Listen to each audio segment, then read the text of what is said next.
naming animals, and sharing giggles with God. God provided a buffet of delicious fruits and green herbs for everyone to enjoy. "It's a feast," God exclaimed. And as the sun dipped below the horizon, God looked at everything with pure joy. "It's not just good, it's amazing." And so, the divine Genesis adventure came to an end, with stars twinkling in applause. God had created a world bursting with colors, laughter, and love. The end, but really, just the beginning of more incredible adventures. The end. The Divine Genesis Adventure, Part 2. Once upon a time, in the enchanting garden where the flowers danced and the trees whispered tales of creation, a new chapter unfolded. The sun kissed the leaves, and the air was filled with the sweet melody of birdsong. Adam and Eve, the first two adventurers in this divine journey, wandered hand in hand, marveling at the wonders around them. But in the shadows, a cunning serpent slithered. His eyes gleamed with mischief as he approached Eve. Did God truly say, "You shall not eat of every tree of the garden"? The serpent hissed, weaving doubt like a mischievous spell. Eve, with innocence in her eyes, replied, "We may eat the fruit of the trees." But God said, "You shall not eat it, nor shall you touch it, lest you die." The serpent, a master of deception, slyly whispered, "You won't die. God knows that when you eat it, your eyes will open, and you'll be like God, knowing good and evil." Fascinated by the idea of wisdom and knowledge, Eve gazed at the tree. Its fruit looked delicious, pleasing to the eyes, and desirable for gaining wisdom. The serpent's words echoed in her mind, and she plucked the fruit, taking a bite. She then offered it to Adam, and he too took a bite. Suddenly, their eyes were open, and they realized they were naked. Quickly, they sewed fig leaves together to cover themselves, for they felt exposed in the newfound awareness of good and evil. In the cool of the day, they heard the sound of the Lord God walking in the garden. Fearful and ashamed, Adam and Eve hid among the trees. God called, "Where are you?" Adam admitted, "I heard your voice, and I was afraid because I was naked, so I hid." God, in his infinite wisdom, questioned Adam, "Who told you that you were naked? Have you eaten from the forbidden tree?" Adam, unable to bear the weight of his choice, pointed to Eve. "The woman you gave me, she gave me the fruit, and I ate." God turned to Eve, who explained, "The serpent deceived me, and I ate." The consequences unfolded like pages of a story. God spoke to the serpent, cursing it and foretelling a future conflict. To the woman, God spoke of increased sorrow and pain in childbirth, and the man's dominion over her. To Adam, God spoke of the ground being cursed, bringing forth thorns and thistles, and the toil of labor for sustenance. Yet, even in the face of consequences, God showed mercy. He made tunics of skin for Adam and Eve, clothing them with his grace. As Adam named his wife Eve, the mother of all living, they faced the realities of their choices. The Divine Genesis adventure took an unexpected turn, revealing the delicate balance between free will and the consequences of decisions. In the end, God, in his infinite love, placed cherubim at the gates of the garden, guarding the way to the tree of life. The adventures of Adam and Eve continue beyond the garden, a journey of redemption and grace, reminding all that even in our choices, God's love and mercy prevail. And so, the divine narrative unfolded, teaching the young and old alike the profound lessons of choice, consequence, and the enduring grace of a loving Creator. The end. Once upon a time, in a world where people had forgotten to be kind, there lived a man named Noah who worshipped God. Noah was a man of faith, but everyone else around him disobeyed and hated God. One day, something shocking happened. God spoke to Noah, revealing a plan to destroy the wicked world, sparing only Noah's family. God instructed Noah to build a wooden ark, a boat big enough for his family and many animals. Noah got to work, following God's exact instructions. Probably, people mocked Noah as he explained why he was building an ark. But Noah kept building, also spreading the word about God, though nobody listened. As the ark neared completion, God brought animals of all kinds, 7 of some species, 2 of others. Birds and beasts, tiny and tall, all made their way to the ark. Perhaps people shouted insults at Noah, but they did not stop sinning against God. They did not ask to enter the ark. Finally, all the animals and birds were aboard. God invited Noah and his family into the ark. As they entered, God shut the door. Then the rain came, a great downpour soaking the earth for 40 days and nights. Floodwaters covered towns and villages. The ark floated on top of the rising waters, sheltering Noah from the flood. After 5 months, a drying wind sent by God brought the ark to rest on the mountains of Ararat. Noah and his family waited inside as the water lowered. Noah sent a raven and a dove out. The dove returned with an olive leaf, a sign that the earth was slowly drying.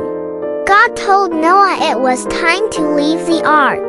Together, Noah and his family unloaded the animals. Noah, filled with gratitude, built an altar and worshipped God who had saved him and his family from the awful flood. God gave Noah a wonderful promise. Never again would he send a flood to judge human sin. As a great reminder of this promise, God gifted the world with a rainbow, a beautiful sign of his covenant. And so, Noah and his family found new beginnings after the flood. In time, his descendants repeopled the whole earth, and all nations came from Noah and his children.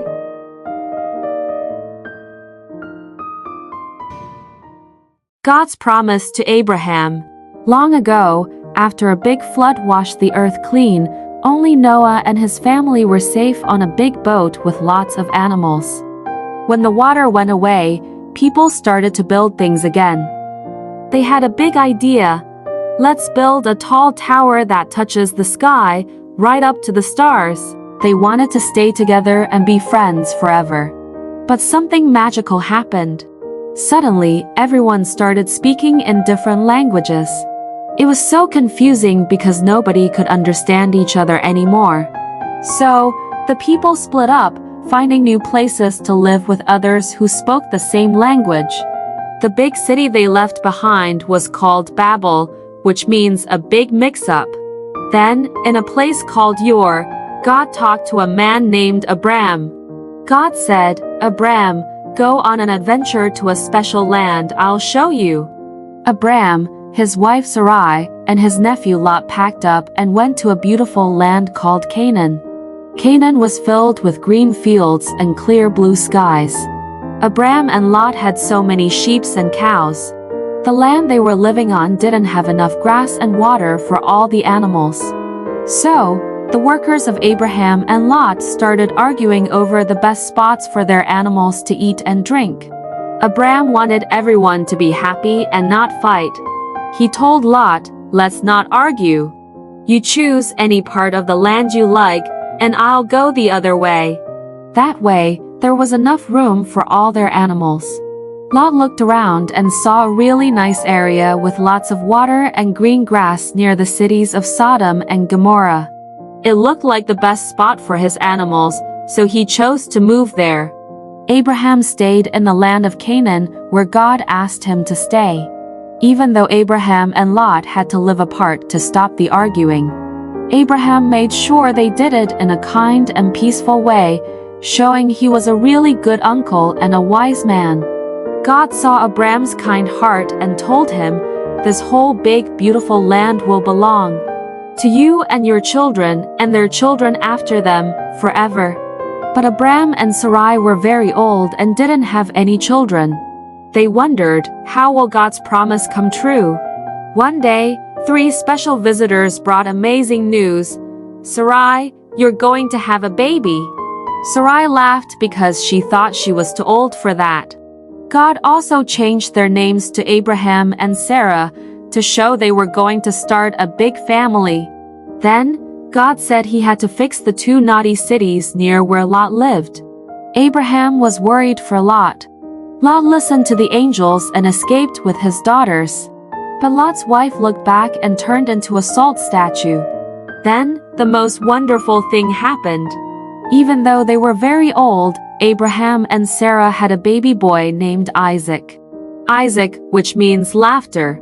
They were so happy and amazed at God's miracle. Abraham knew then that God always keeps his promises, like giving him a big family and a beautiful land to live in. And that's the story of how Abraham and Sarah learned to trust in God's promises, no matter how impossible they seemed.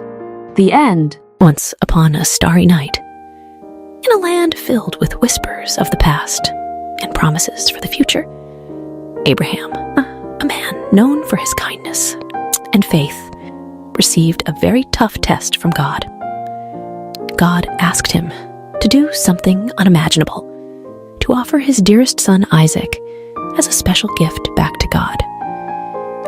This was to see if Abraham trusted God above all else, even more than he loved his precious son.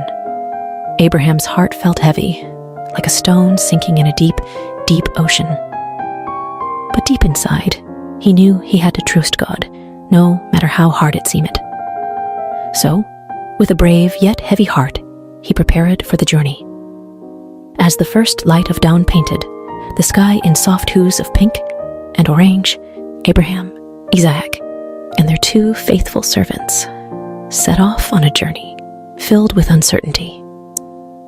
Abraham carried the fire and a knife, while Isaac, unaware of what was to come, carried the wood for the fire. As they neared the mountain that God had told them about, Abraham asked his servants to wait for them at the foot of the mountain. Isaac and I will go up to worship, and then we'll come back to you, he said with a gentle smile. Climbing the mountain, Isaac, with a curious twinkle in his eye, asked, "Father, we have the wood and the fire, but where is the lamb for the offering?" Abraham, with a heart full of hope, replied, "My son, God will take care of it. He will provide the lamb for the offering." Reaching the top, Abraham built an altar, the most difficult one he ever had to make.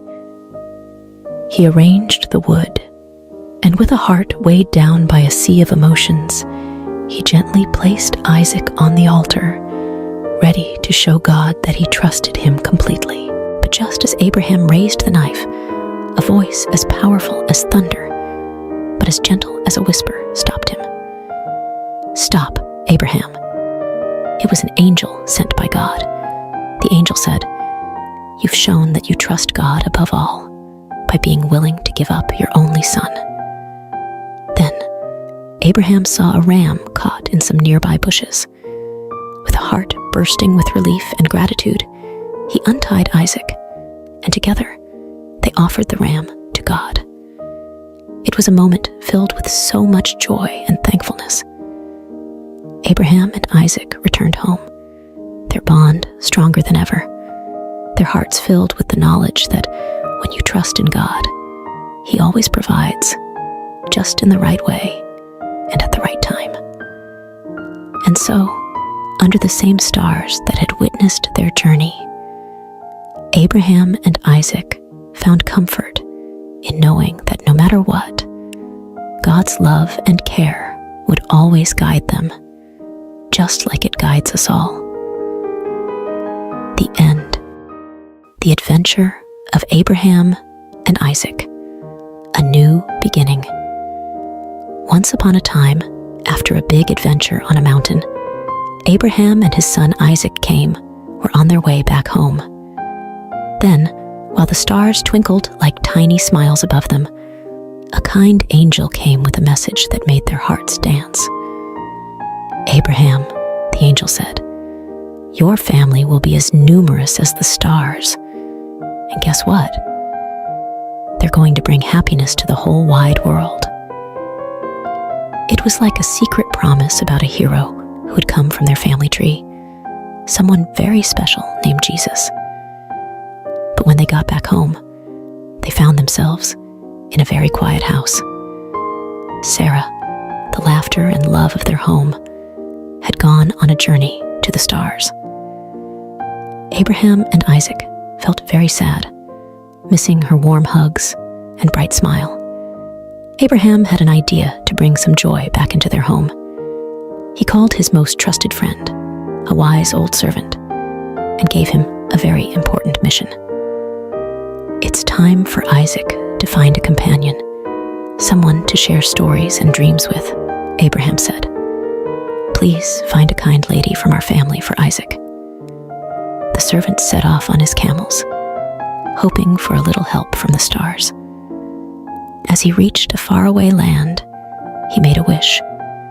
"Let the right lady be the one who offers water to my thirsty camels."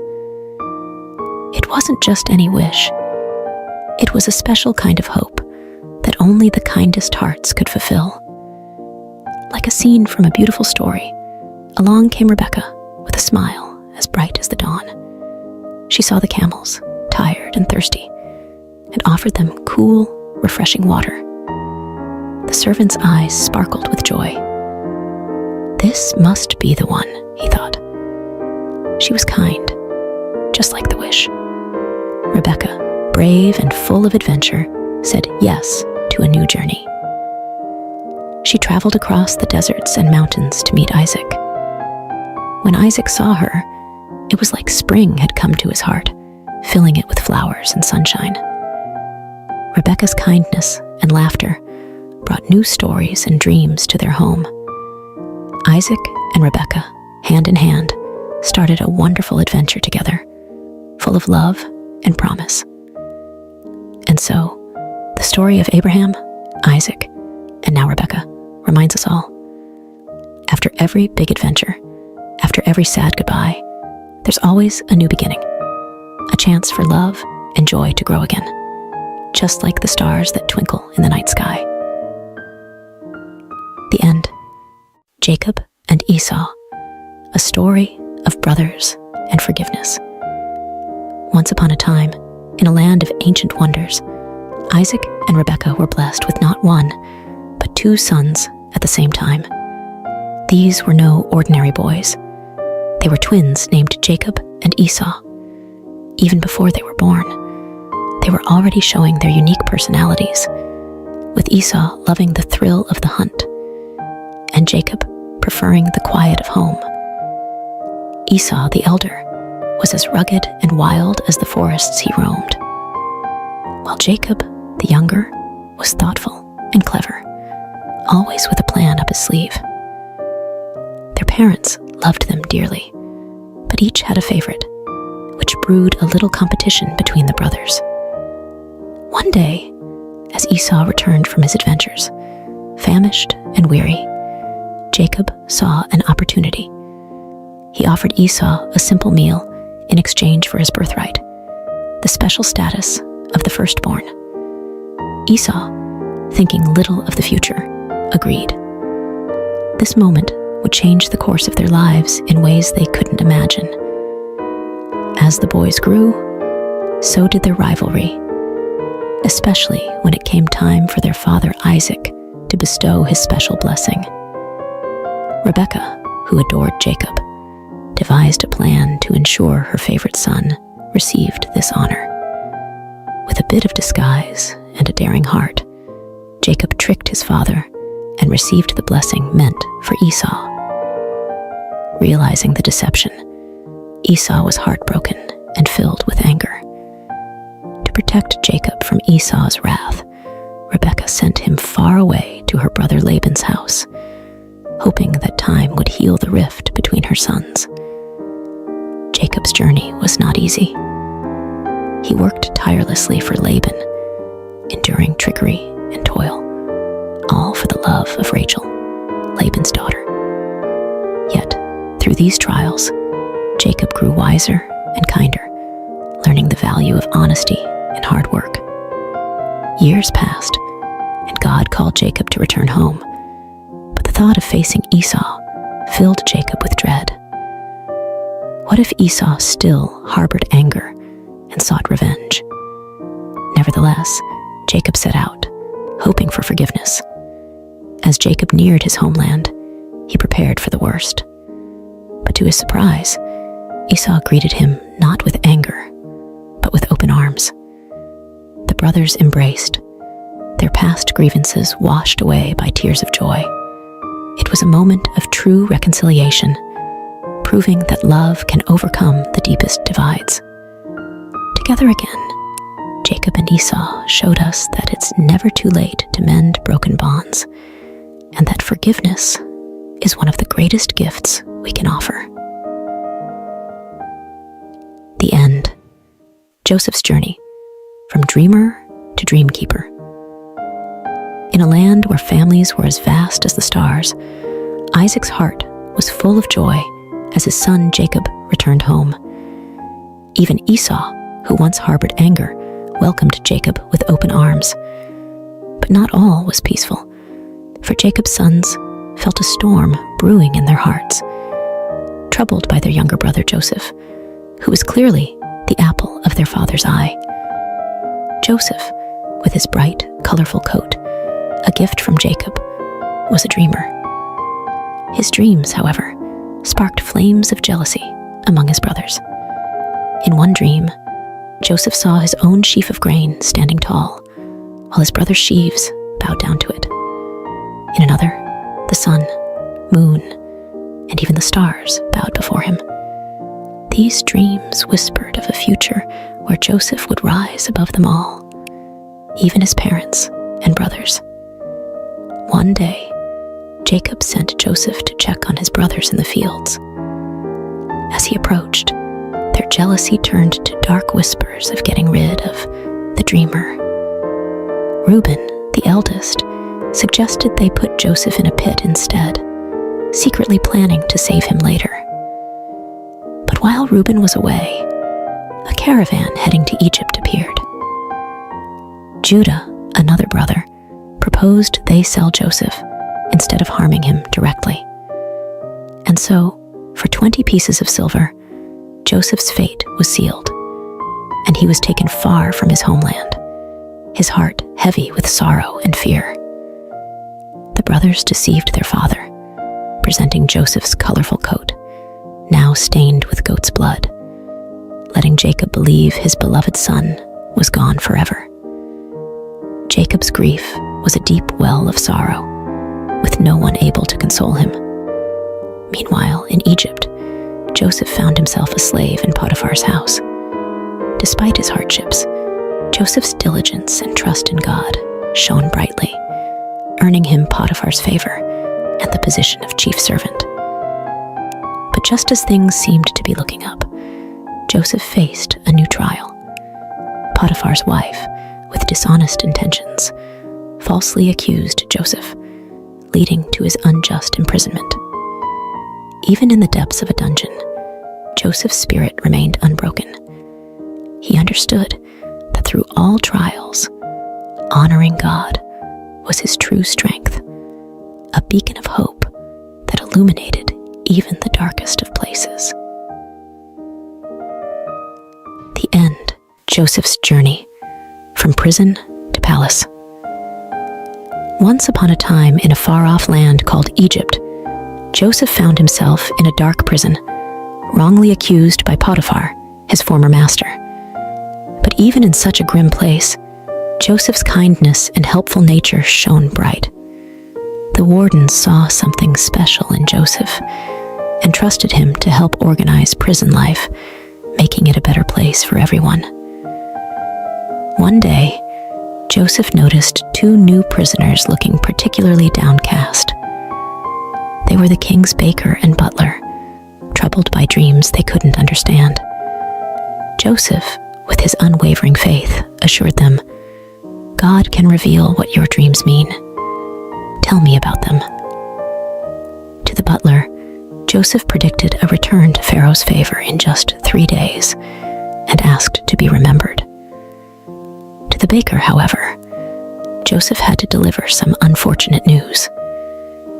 Just as Joseph had said, the butler was restored to his position, but he forgot about Joseph, leaving him in prison.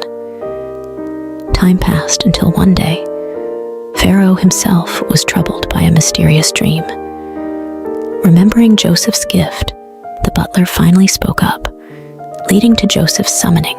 Standing before Pharaoh, Joseph humbly explained that the dream foretold 7 years of abundance, followed by 7 years of famine. He advised Pharaoh to store food during the good years to prepare for the tough times ahead. Impressed by Joseph's wisdom and his clear connection to God, Pharaoh declared, "You will take charge in Egypt, second only to me." And so, Joseph went from prison to palace, overseeing the land's preparations for the coming famine. As predicted, the years of plenty came and went, and famine spread across the land. Back in Joseph's homeland, his family was starving. Jacob sent his sons to Egypt to buy grain, not knowing that they would come face to face with their long-lost brother, now the lordly ruler of Egypt. Joseph recognized his brothers, but they didn't know him. Recalling his boyhood dreams, Joseph realized that this moment was part of a bigger plan. He tested his brothers, demanding they return with their youngest brother Benjamin to prove their honesty. When they returned, Joseph could no longer hide his true identity. Overcome with emotion, he revealed himself to his brothers, saying, "I am Joseph, your brother, whom you sold into Egypt." The brothers were speechless, fearing for what might come next. But Joseph comforted them, explaining that their actions had been part of a divine plan to save their family from famine. "God made me lord in Egypt so I could save your lives," he told them. Soon after, Jacob and Joseph were joyfully reunited in Egypt, and the entire family was settled there, living in peace and plenty, thanks to Joseph's faith and God's guiding hand. The end. The Adventure of Baby Moses, From the Nile to the Palace. In a time long ago, Egypt mourned the loss of a great leader, Joseph. He had saved the land from famine and was loved by all. But as years turned into centuries, a new pharaoh came to power, one who did not remember Joseph and his deeds. The Hebrews, Joseph's people, had grown in number and strength, which made the new pharaoh uneasy. Fearing they might become too powerful, he decided to make them slaves, forcing them to build great cities under harsh conditions. Despite the heavy work, the Hebrews continued to grow in numbers, which troubled Pharaoh even more. So he made a terrible order. All newborn Hebrew boys were to be thrown into the river Nile. One Hebrew family, desperate to save their baby boy, crafted a plan. They carefully placed him in a snug, watertight basket and set it afloat among the reeds of the Nile, trusting in a higher power to protect their child. As the basket bobbed gently in the water, the baby's sister watched from a distance, her heart filled with hope and fear. Then, something unexpected happened. Pharaoh's daughter came to the river to bathe and spotted the curious basket among the reeds. With a mix of surprise and compassion, she ordered her servant to bring the basket to her. Upon opening it, the sound of the baby's cry touched her heart. "It's a Hebrew child," she realized, but instead of sending him to a cruel fate, she chose kindness. "Poor little thing, you're so beautiful," she cooed, perhaps even playing with the baby as anyone would with a precious little one. Watching all this unfold, the baby's sister saw an opportunity. She bravely approached the princess and offered to find a Hebrew woman to nurse the child. The princess agreed, not knowing the girl would bring the baby's own mother. Rushing home, the sister called out to her mother, "Come quickly! Oh, hurry!" Without a moment to lose, they both hurried back to the riverbank. There, Pharaoh's daughter entrusted the baby to his mother, saying, "Nurse him for me, and I will pay you." She named him Moses, which means drawn from the water. In a twist of fate, baby Moses was back in his parents' arms, where they taught him to love God and cherish his heritage. But soon, he would grow up in the palace as the son of Pharaoh's daughter, destined for greatness, part of a divine plan far beyond what anyone could imagine. The end.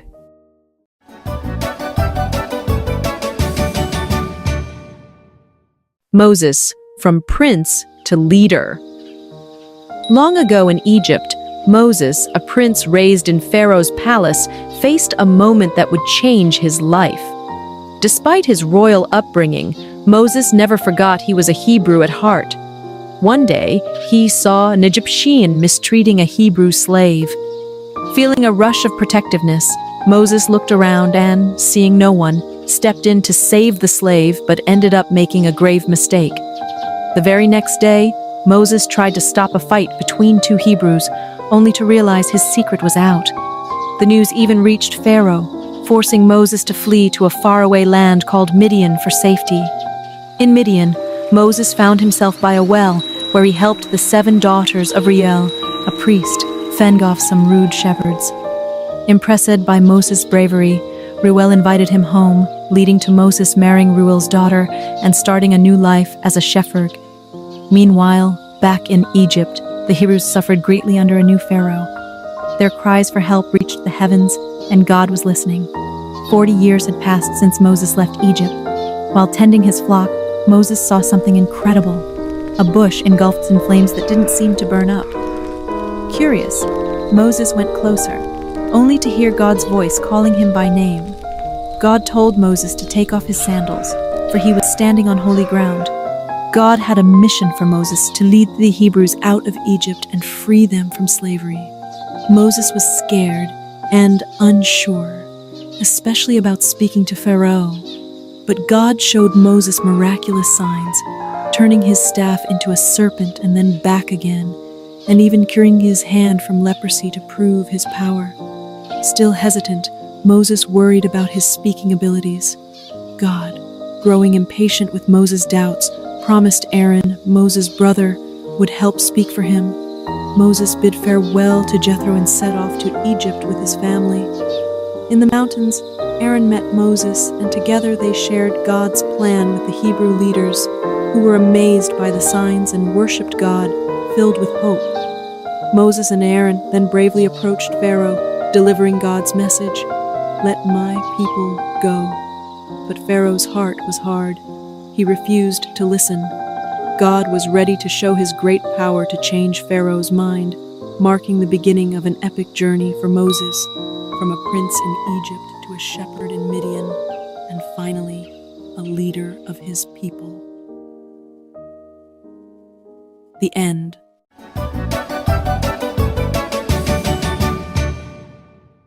Moses, from prince to leader. Long ago in Egypt, Moses, a prince raised in Pharaoh's palace, faced a moment that would change his life. Despite his royal upbringing, Moses never forgot he was a Hebrew at heart. One day, he saw an Egyptian mistreating a Hebrew slave. Feeling a rush of protectiveness, Moses looked around and, seeing no one, stepped in to save the slave but ended up making a grave mistake. The very next day, Moses tried to stop a fight between two Hebrews, only to realize his secret was out. The news even reached Pharaoh, forcing Moses to flee to a faraway land called Midian for safety. In Midian, Moses found himself by a well where he helped the 7 daughters of Reuel, a priest, fend off some rude shepherds. Impressed by Moses' bravery, Reuel invited him home, leading to Moses marrying Reuel's daughter and starting a new life as a shepherd. Meanwhile, back in Egypt, the Hebrews suffered greatly under a new pharaoh. Their cries for help reached the heavens, and God was listening. 40 years had passed since Moses left Egypt.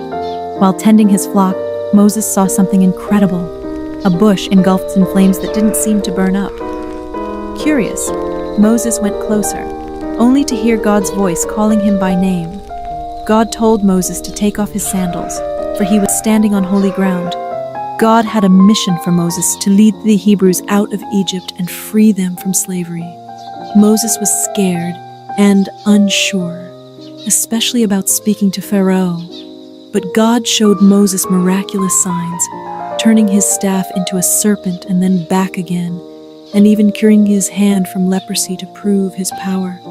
Still hesitant, Moses worried about his speaking abilities.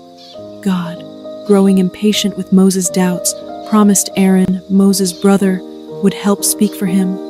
Moses bid farewell to Jethro and set off to Egypt with his family.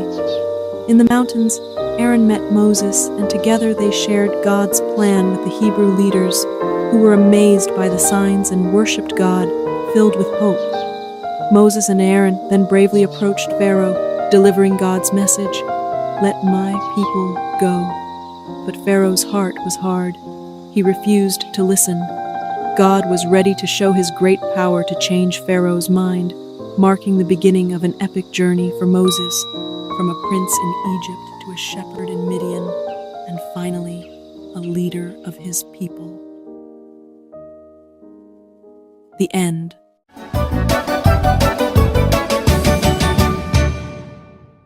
The Great Escape, Moses and the Miraculous Exodus. In the heart of ancient Egypt, where the Nile flows like a lifeline, through the desert a story unfolded that would be told for generations.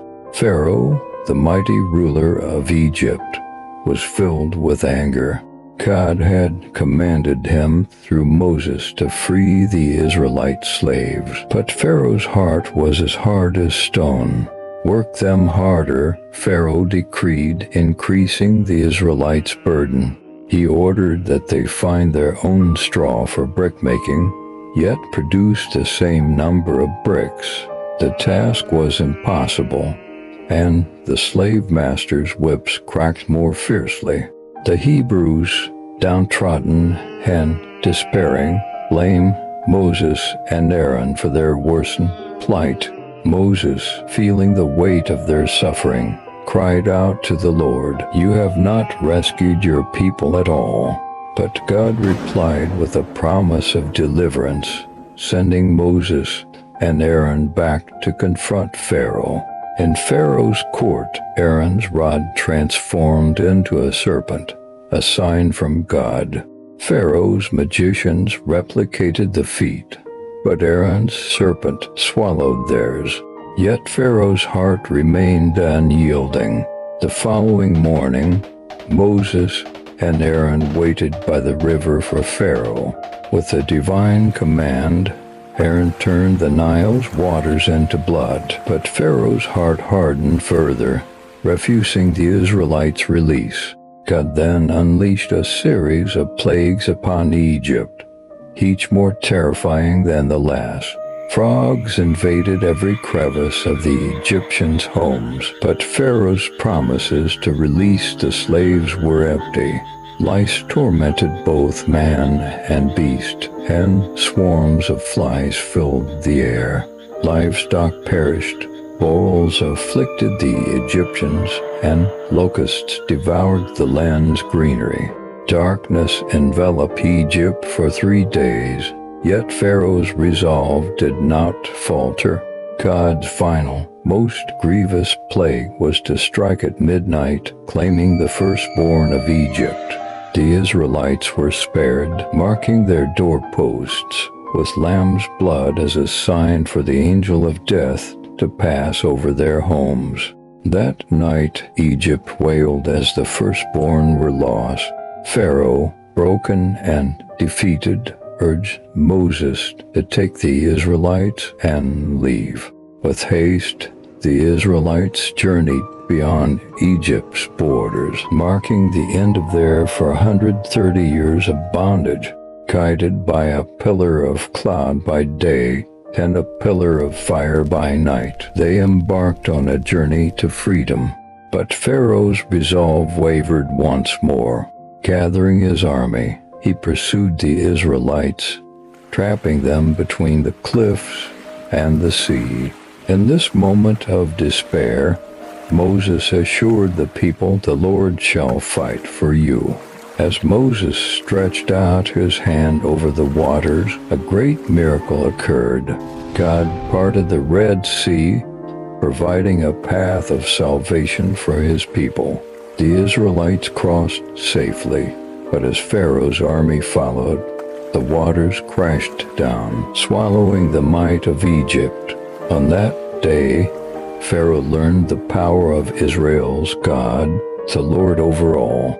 The Israelites' journey from slavery to freedom was a testament to faith, courage, and the unyielding power of God. Goodbye, Pharaoh, for the God of Israel had triumphed, leading his people to a new dawn. And so the story of Moses and the Israelites' exodus remains a beacon of hope and faith, a tale of divine deliverance from the chains of oppression, echoing through the ages as a testament to the enduring spirit of freedom. The end.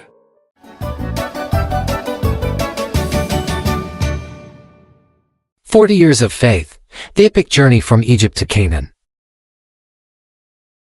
In a monumental act of deliverance, God freed the Israelites from Egyptian bondage. Moses, leading this newly liberated nation, initiated a song of worship, praising God's glorious triumph. But the harsh desert soon tested their faith. Thirsty and despairing at a pool of bitter water, their complaints rose to heaven.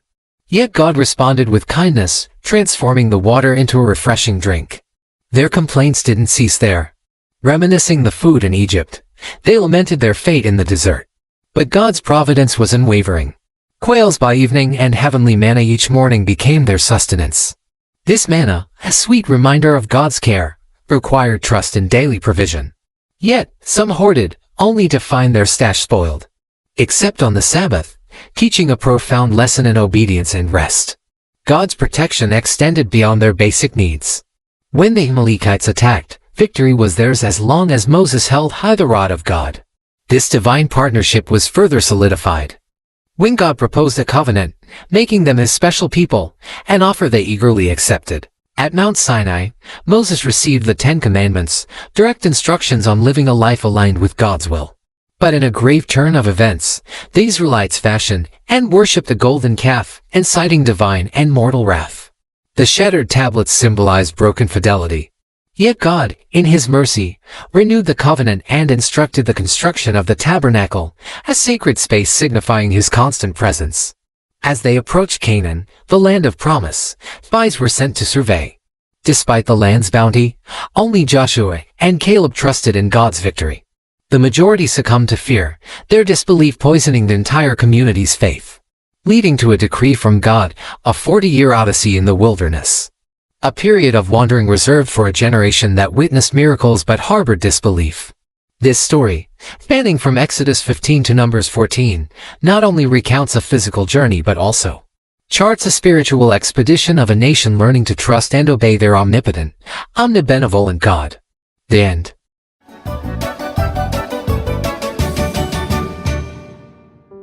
The life of Jesus Christ. In the stillness of Bethlehem's night, a light was kindled that would illuminate the world forevermore. Born to Mary, a woman of profound faith, and Joseph, a man of humble origins, was baby Jesus. His birth was no ordinary event. It was the fulfillment of ancient prophecies, heralding the arrival of the Messiah, a beacon of hope for all humanity. Word of this miraculous birth traveled swiftly, and settling King Herod, who saw in the newborn king a threat to his reign. In a dark decree, he ordered a massacre, hoping to extinguish this emerging light. Yet, under divine guidance, Mary and Joseph fled to Egypt, safeguarding the promise of salvation. Even as a child, Jesus' wisdom was unparalleled, captivating the learned men of the temple with insights far beyond his years. But it was not until the age of 30 that he unveiled his public ministry, a mission destined to transform the very fabric of human existence. Choosing disciples from the humblest walks of life, Jesus embarked on a journey of teaching, healing, and miracle working. He healed the afflicted, restored sight to the blind, and even commanded life to return to the lifeless. Through parables, he unraveled the mysteries of the divine, making the kingdom of heaven accessible to all. Yet, his growing influence and radical teachings of love and forgiveness stirred the waters of the established order. The religious authorities, threatened by his message and popularity, conspired against him. Betrayal came from within his circle, as Judas, one of his own, led adversaries to him for 30 pieces of silver. The ensuing trials were a mockery of justice, culminating in Pilate's reluctant order for crucifixion. Upon the cross, Jesus' final act of love was a plea for forgiveness. Not for himself, but for those who persecuted him. His body was laid in a tomb, sealed by a massive stone, marking what seemed to be the end. But the tomb could not hold him. On the third day, it stood empty. Jesus had risen, defeating death itself, appearing to his followers to reaffirm the teachings and the essence of faith. His ascension into heaven was not a farewell but a promise of the Holy Spirit, ensuring his eternal presence and guidance. The life of Jesus, from the manger to the cross and beyond, is a testament to the unfathomable depth of divine love and the power of faith. It's a story that continues to inspire, guide, and give hope to millions, echoing the profound truth that love conquers all.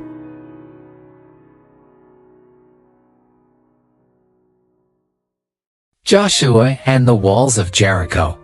In the wake of Moses' passing, a new chapter unfolded for the Israelites. Joshua, anointed by divine decree, stood at the threshold of immense responsibility. He understood that before he could marshal his forces for the battles ahead, he needed to fortify his spirit and align his heart with God's will. As Joshua stepped into his role, God's promise was clear: adhere to the divine commandments, and prosperity and victory in the promised land would be theirs. The Israelites, in turn, pledged unwavering loyalty to Joshua, echoing their commitment to follow God's word.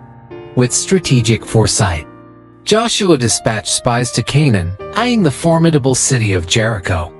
It wasn't long before the king of Jericho, tipped off about the covert visitors, ordered a citywide manhunt. The spies, seeking refuge in Rahab's home, found themselves in peril. But Rahab, recognizing the hand of God with the Israelites, chose to protect them, securing a promise of safety for herself and her family in return. The path to Jericho presented its own trial. The formidable Jordan River. With no bridge in sight, the challenge seemed insurmountable. Yet, faith paved the way where no path existed. As the priests, bearing the Ark of the Covenant, stepped into the river's edge, the waters parted, mirroring the miracles of old.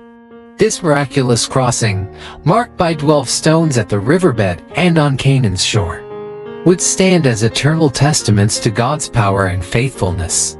Jericho loomed ahead, its massive walls a daunting barrier. Yet, the appearance of the captain of God's army served as a divine assurance to Joshua that the battle's outcome was already decreed in the heavens. The instructions given to Joshua were unconventional.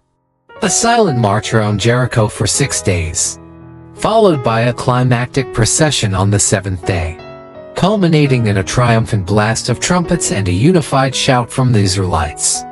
The walls of Jericho, so long a symbol of invincibility, crumbled to dust, leaving only Rahab's abode untouched, a sign of the covenant kept by the scarlet cord. Rahab and her family were spared, a token of God's mercy amidst judgment. In the aftermath, Jericho's riches were consecrated to God, and Joshua pronounced a dire curse on any who dared to rebuild the city. The fall of Jericho sent ripples throughout Canaan, a clear message that God's favor rested upon Israel. This narrative, rooted in the ancient text of Joshua 1-6, not only recounts a pivotal moment in Israel's history, but also reflects the enduring truth that faith, obedience, and divine guidance can topple the mightiest of obstacles. The end. The mighty Samson, a tale of strength and fate. Long ago, in the land of Israel, under the shadow of Philistine rule, a special child named Samson was born. His birth was a miracle to his mother, who had never been able to have a child. An angel visited her, announcing that she would bear a son who would be a Nazarite from birth. A Nazarite meant he was dedicated to God. The secret to Samson's extraordinary strength lay in a single vow. He must never ever cut his hair. As Samson grew, so did tales of his incredible strength. One day, while Samson was hanging out with a girl named Timnah, a scary big lion attacked him. He battled the fearsome lion with nothing but his bare hands, tearing it apart as if it were a mere piece of paper. This feat amazed all who heard it, showcasing the special power Samson had received from God. Samson's life was a roller coaster of thrilling victories and personal challenges. He frequently clashed with the Philistines, who were cruel to the Israelites. In one remarkable battle, fueled by rage, Samson used the jawbone of a donkey to defeat 1,000 Philistine soldiers, displaying his unbelievable strength, a gift from God. However, Samson's greatest challenge was not on the battlefield but in his heart. He fell deeply in love with a woman named Delilah. The Philistines saw their opportunity and coerced Delilah into uncovering the secret of Samson's strength. After many attempts, Samson finally revealed to her that his power would vanish if his hair were cut. His hair was his only weakness. One night when Samson was asleep, Delilah made a Philistine cut his hair. Samson lost all of his mighty strength and could not fight anymore. The Philistines captured him with ease, treating him harshly and imprisoning him after blinding him, marking the lowest point in Samson's life. But with every passing day of being locked up in prison, Samson's hair grew longer again, and with it, a glimmer of his former strength returned. One day, the leaders of the Philistines gathered in a huge temple to celebrate. They were happy because they had captured Samson finally. The temple was packed with people, even on the roof. About 3,000 people came to see Samson, including all the big bosses of the land. Samson, with his hair starting to grow back, was brought in.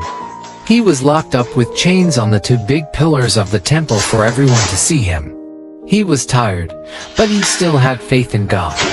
His hair that had been growing back was the secret to his super strength. Samson prayed for one last burst of power and felt his strength return. Then, he pulled the two pillars with all his might. The whole temple came crashing down, destroying everyone, including Samson. After everything settled, Samson's family came and took him to be buried near his dad Manoah. People say Samson's tomb is on a mountain in Tel Tzor located near present-day Jerusalem. Samson's story remains a powerful narrative about the consequences of our actions and unfailing strength of God even in our weakest moments. The end. Gideon's brave heart, the battle against the Midianites. Once upon a time in the land of Israel, after a brave leader named Joshua passed away, the people forgot about God. They stopped praying and didn't follow his ways anymore. This made God very sad, and because of this, he allowed the Midianites, not very nice neighbors, to cause trouble. They burned down houses and farms, making it so hard for the Israelites that they had to live in caves. But there was one man, Gideon, who still tried to do his best. He secretly grew some wheat to make bread for his family. He had to be very sneaky and thresh his wheat in a hidden spot near a wine press to avoid the Midianites. One day, while Gideon was working hard, an angel came with a special message from God. The angel told Gideon that God wanted him to do two big things. First, God wanted Gideon to knock down his father's statue of a false god and build an altar for the true God. Gideon was scared but did it anyway because he knew it was the right thing to do. The second thing was even scarier. God wanted Gideon to lead an army against the Midianites. Gideon couldn't believe it. Me, lead an army, he thought. So, he asked God for a sign to make sure God was really with him. He put a piece of wool on the ground and said, "If the wool is wet with dew in the morning but the ground is dry, I'll know you're with me." And guess what? The next morning, the wool was soaking wet, but the ground was bone dry. But Gideon was still a little unsure, so he asked for another sign. This time, he wanted the ground to be wet and the wool to be dry. And God did it again. Now, Gideon knew for sure that God was with him. Gideon started